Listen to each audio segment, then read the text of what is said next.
tricks, tricks, tricks.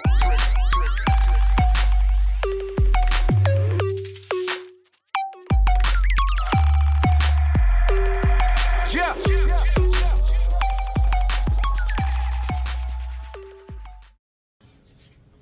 What's up, everybody? Bike Builder Bear in the house.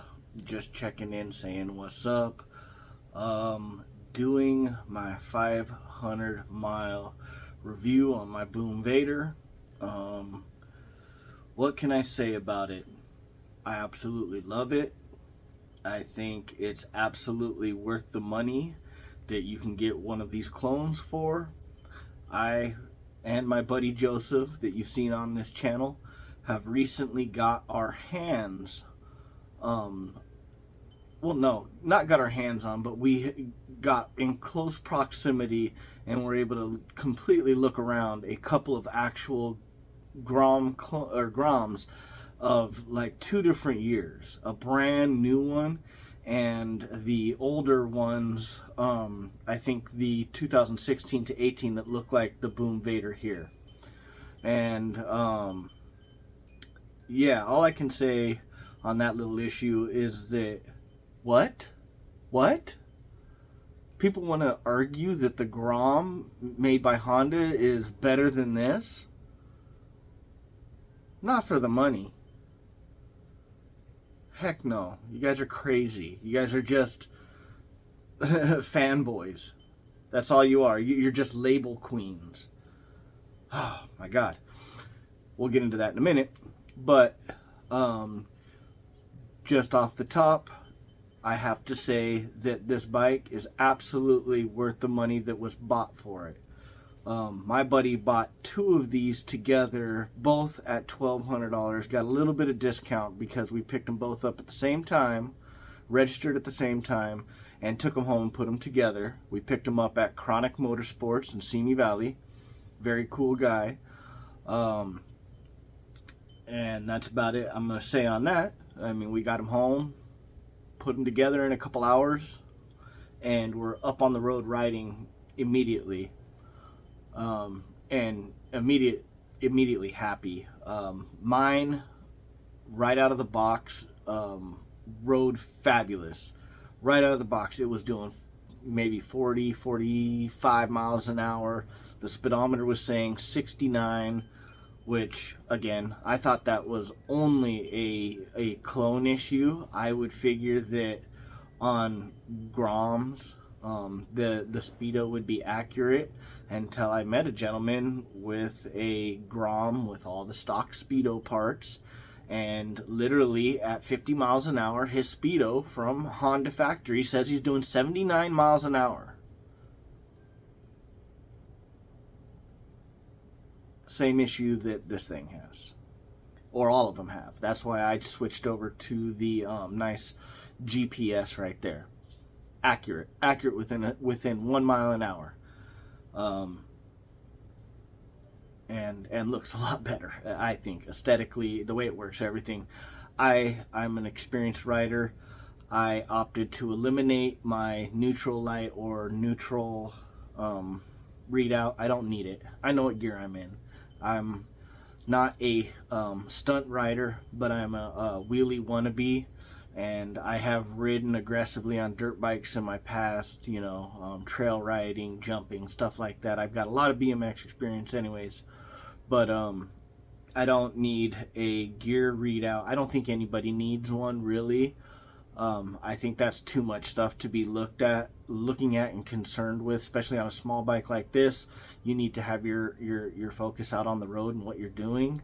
And I feel this way, especially because in my heart, I feel a lot of new riders, people that have never ridden motorcycles before, are going to opt for options like this that are cheap, affordable, and easy to work on and get you on the road. So, you know, that's one of my recommendations right away.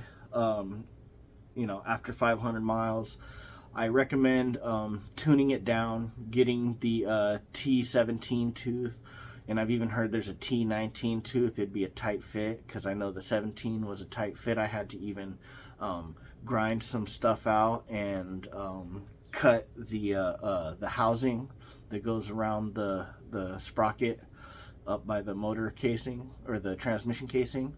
I just rounded stuff off, made sure that there was no sharp corners to where if the chain does snap or flap or anything, it doesn't want to get hung up. It'll just bounce off stuff and continue down its path. The fork oil. I have seen videos that guys have, women or gentlemen, whatever you want to say, have changed the fork oil out, and immediately it does really well. But then I have seen a few videos out there where the forks aren't in a cartridge. It's like springs. It's almost like a cartridge, but it's able to be taken apart. To me, when I took these forks apart and tried to remedy the saggy front end, the saggy sloppy front end, it seemed to be like a monotube cartridge. I was unable to take it apart. There was no screw fittings on the back or the front. It was pressed together, and it reminded me of the progressive monotubes that I put in my Harley Davidson right here. And all I did was use the rest of the oil that I had from that project. Luckily, I had way more than enough to replace the oil that was in here, in these clone forks. And literally just replacing the oil, the oil in there was cheap silicone RC, a remote control car oil. And that's another reason why it'll push past the fork seals all the time for you guys with the new ones. Replace that oil. It will give you at least 1.25 inch ride height difference right off the bat. Like, I'll put up a picture right here that shows what my suspension sits at without anything on it, without any load on it.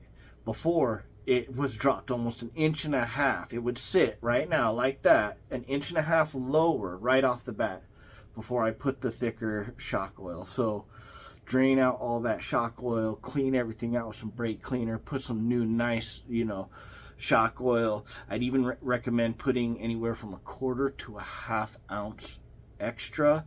It will help give you more cush, and it won't blow out the seals on there. There's plenty of room in there. You're just adding more fluid for more dampening.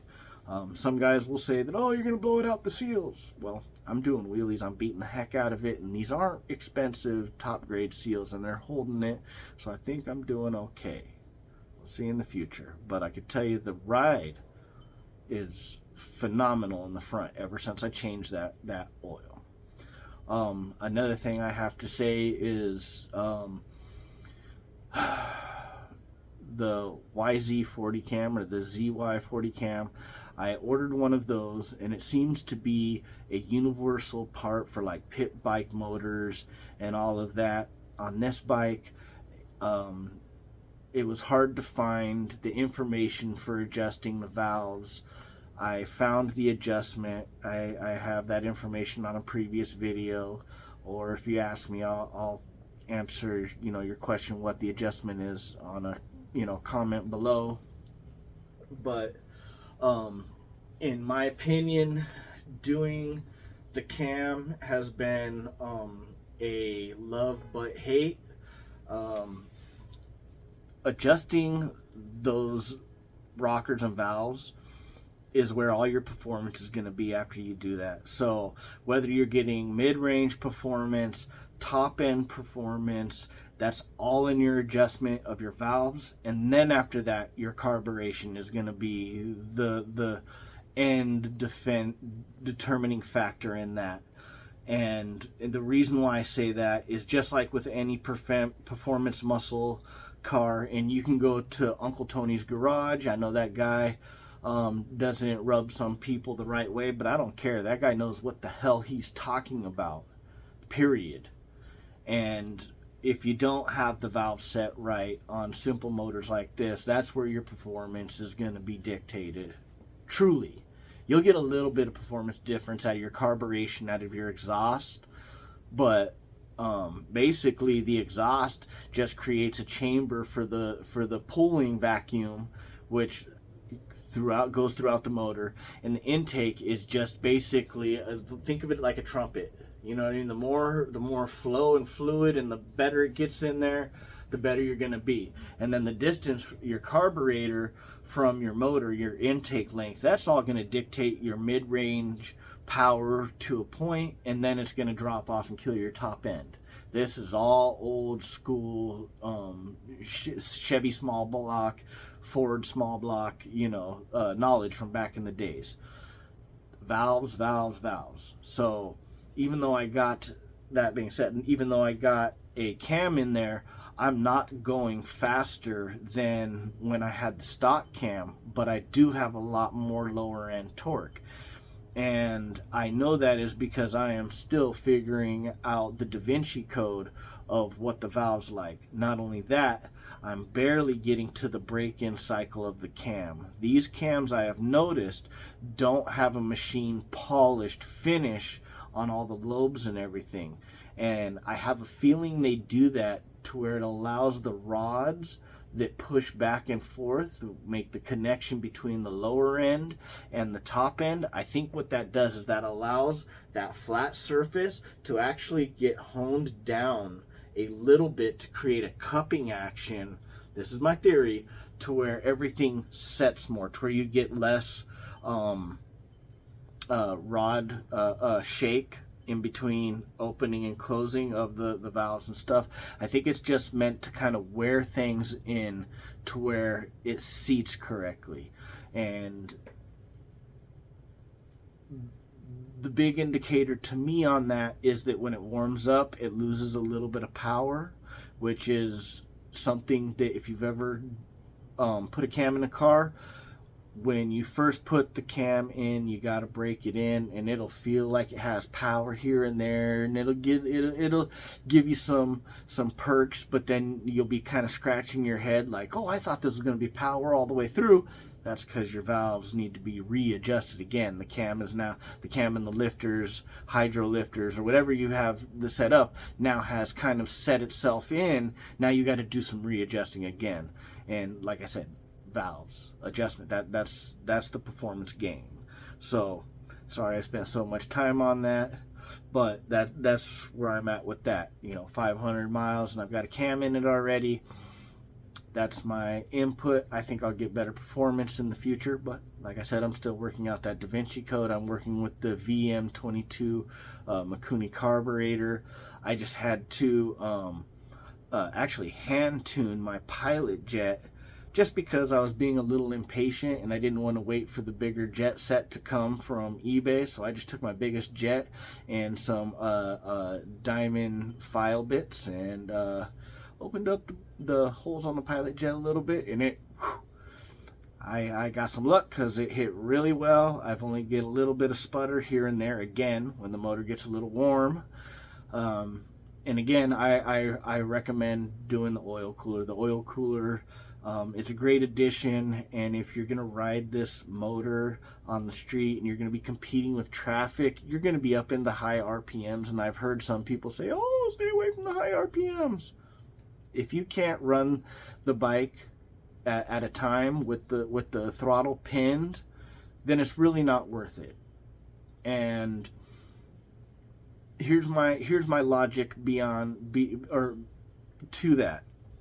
These things come with a 125 motor, and you're paying less than $2,000 for them. By the time this motor burns out, whether you do things to it or not, by the time it burns out, you should probably be at the level of skill where you can go ahead and dump that 125 and put either the 190 or the 212cc, which is my route. My buddy that bought me this bike, he had money from an inheritance, so he just went ahead and he bought another motor. It's fabulous. It's in. It works. Cool. Awesome. Awesome, awesome, awesome.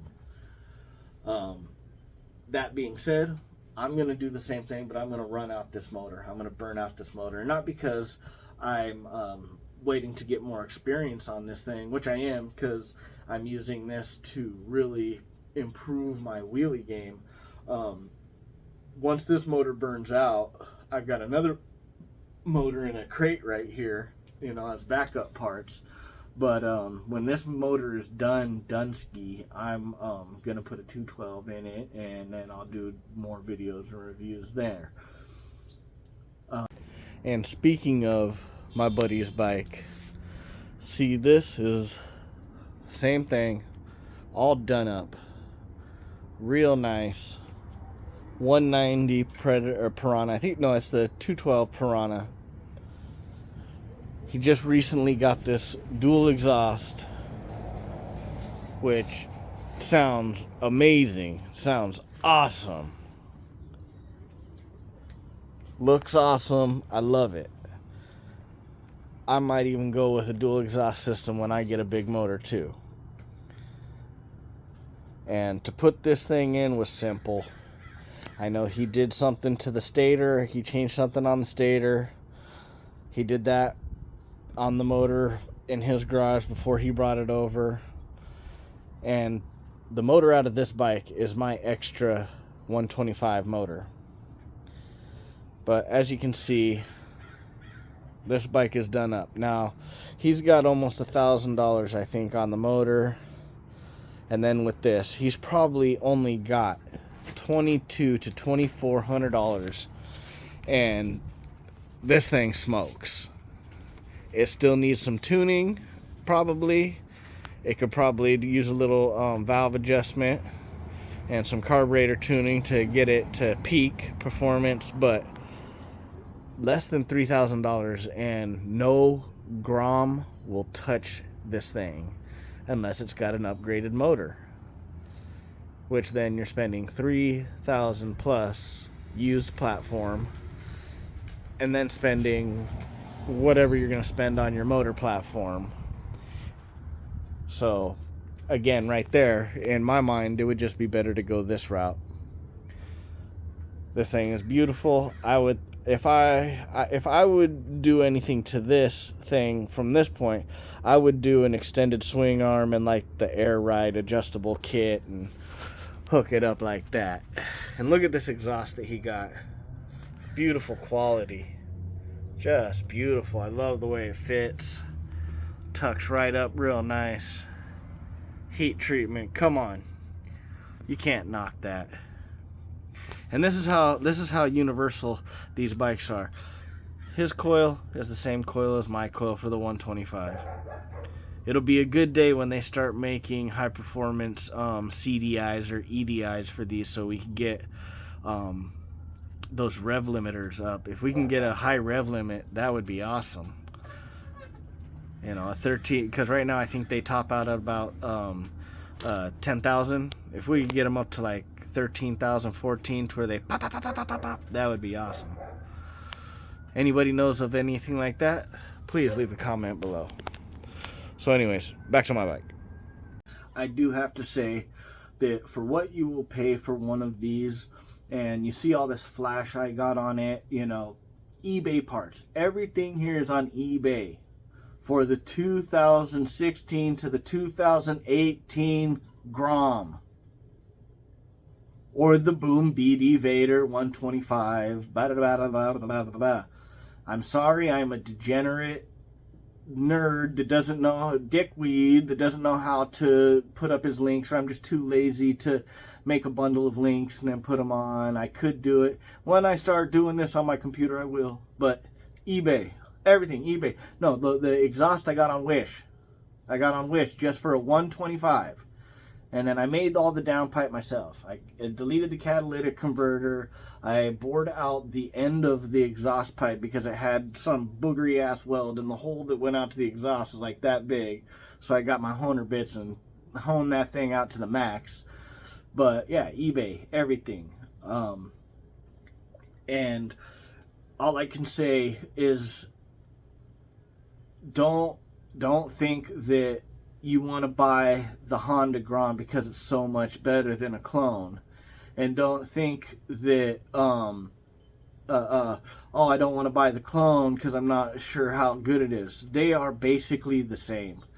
I would say that the reliability that you get out of the Honda motor is a false sense of reality, because it might be a little bit more reliable of a motor, but if you put your mind and your physical skills, your mechanic skills, you will benefit more. You will get more high performance parts, go faster. You will be able to, honestly, you could probably buy one of these great condition used and the 212cc motor, slap it in there, throw a couple of eBay parts on that thing, and you'll have a bike for less than a used Grom. And none of the Groms will ever fucking catch you unless they have a separate motor.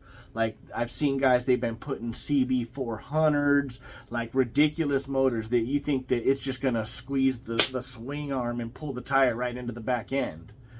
But they fit them in there.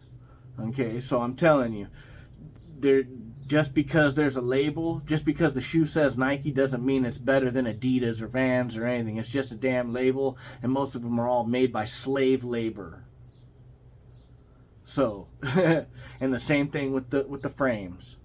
The frames on these things, I thought that the Honda frame would be better materials, better welds, that it would be, maybe a little more straighter or something like that. Not saying that I've seen these frames tweaked, but I figured that you would see the difference in the craftsmanship, but there ain't no fucking difference. It looks like the frames were made in the same exact goddamn factory. I swear to God, the only thing that I think that's better is maybe the wire that's going through the welder and the paint that's getting sprayed on the frames. Other than that, it's remarkable how exactly identical they are until it comes to the motor and the electronics and fuel injected. Beyond that, I don't get it. And here's the thing. I've got these neighbors on the backside of me. Okay, this guy's got the same looking, I think it's a 2016 or 2015 Grom. He's got carbon fiber. He's got the clear stuff, all the high performance parts and stuff like that. He can't even keep up to me. I can pop wheelies past him, and it's not that it's a tired motor. It just doesn't got what these can be put into it from what I've seen. I mean, I don't know if it's got a cam, but I'm not going any faster in the top end than I was with the stock 125 with the stock cam. I just got a little more torque right now because I'm still figuring it out. But that being said, I am still smashing on a real Honda Grom. And when we looked at the bike side by side, the frame metal's the same, the swing arm metal's the same. The positioning is just about identical. The thickness of the motor mount plates are the same. The bolt thickness is the same. And I think I haven't pulled it apart, so I can't tell if the motor mount bolt is like this. But I can tell you this right now. At 500 miles, these things are fabulous. And this is coming from a guy that started building little two-stroke dirt bikes, YZs and KZs when I was a kid, doing 5 horsepower, Briggs & Stratton mopeds when I was a kid, tweaking on any little gas-powered motor I got, Cox nitro motors for gliders, okay? And I can tell you, the quality that you get in that is just 1 or 2 points off the grade that you get with the Honda.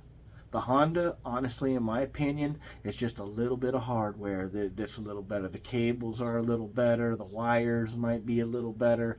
But all of that stuff, by the time you get through making one of these what you want it and putting your flavor, you into it, the Honda would be untouchable, and you probably still had barely cracked the MSRP line if you would have got one brand new.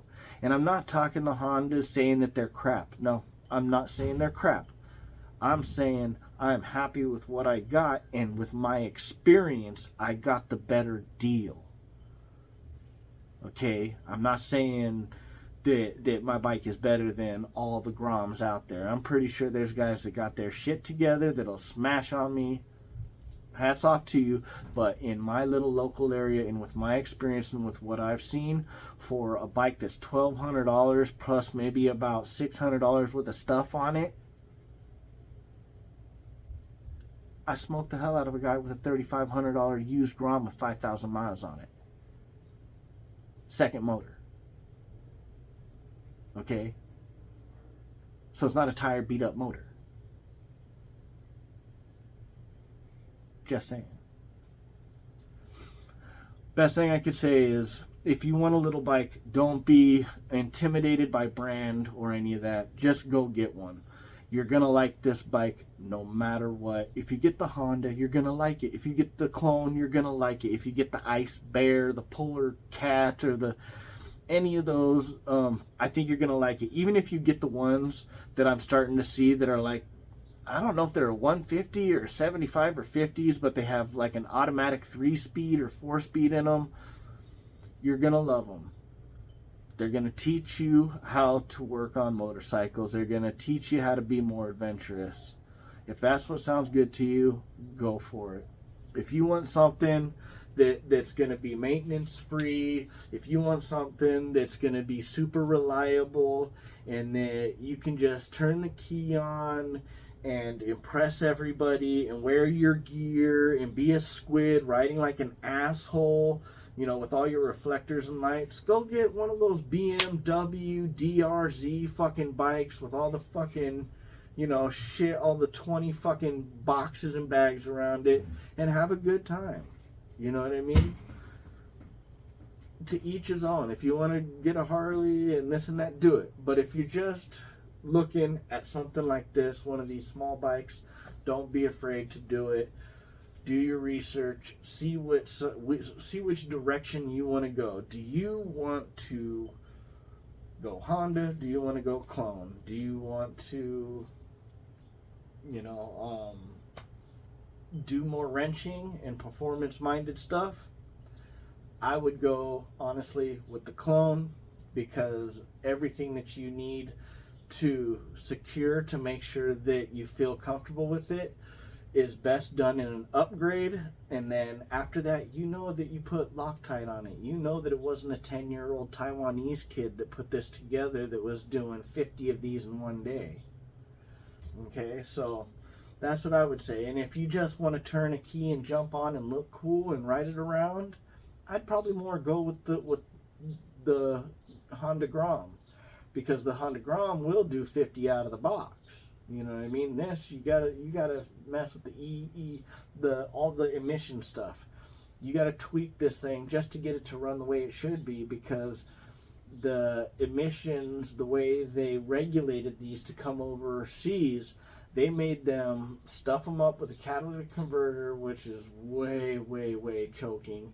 And then they made them put a tiny little Hummingbird carburetor, which is basically a 2-stroke lawn equipment carburetor that's been modified to just squirt out a little more fuel. And they made it work like that. So that's my opinion. You want just to look cool and just ride and keep it simple, maybe go with the Honda. If you really want to get into it, dive in, and you want to save your money and get the best result, I would go with the Clone. I love my Clone. After 500 miles, I gotta say, the only thing that I don't like about it, and I swear to God, the only 2 things that I don't like about it, and one isn't a major issue. One is just because I don't know what brand they are, and I'm still putting time on them, which is the tires. The tires, and they don't seem shitty to me, but they are an off-brand, and I like Shinko tires. I have Shinkos on that. And then the seat. The seat was and is horrible. I changed my handlebars, obviously, because the handlebars on it were just thin handlebars, and when I was doing wheelies right at first, you could feel them pinch in. You could feel them come together. But you don't need to change them, you know. But yeah, the seat and the tires. Beyond that, everything that I have changed was because of something that I wanted for my own liking, or because I wanted to get more performance. And still, with everything that is put into this bike and the way that it looks and all these stupid videos that I've done, I don't have $2,500 into this bike. Well, what Joseph put in, the 1,200 that Joseph put in, and then whatever I've bought on this, there's not 1,200, or there is not, I guarantee there's not over $1,800 into this bike yet. So I'm gonna montage some cool footage of this thing outside with some lights on, and please like and subscribe. I'm sorry if I'm a little flighty and look a little red in the face. I think I'm starting to get the coof. I'm feeling shaky, and my lady tested. So, oh no, I've got the coofus. I'm gonna die because I don't got 15 injections up my buttholes. Anyways, please like, please subscribe, please leave some comments. If you have any questions, please throw them out there. And again, eBay parts. Honda Grom, 2016 to 2018. And do a lot of homework if you're going to purchase a seat. I've heard people that have bought seats, oh, the seat fits, and my buddy's bought a seat that kind of fits, but I don't like it. I'm going to make my own seat. That'll be another video for another day. So, again, peace out. Shout out to all my buddies, Cruisies, Johns. Take it easy.